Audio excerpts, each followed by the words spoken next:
Magluluto tayo ng sinabawang hiwas. Ayan, ipapaksi ko sana to guys, pero gusto ko nang may sabaw. Ayan, nagprito na ako dati nito eh. So, lalagyan ko naman ng sabaw ngayon. Sinigang na hiwas. Ayan. Sibuyas, kamatis at sili lang po yan. Tapos yung pang-asim. Ayan, tayo lang po natin siyang kukulo.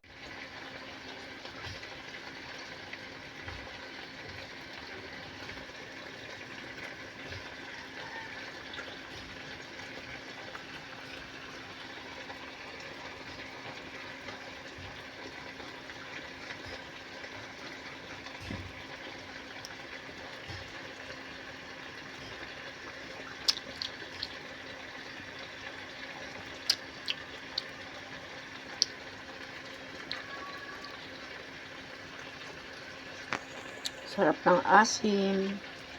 Ito po ay hiwas, guys. Isdang hiwas.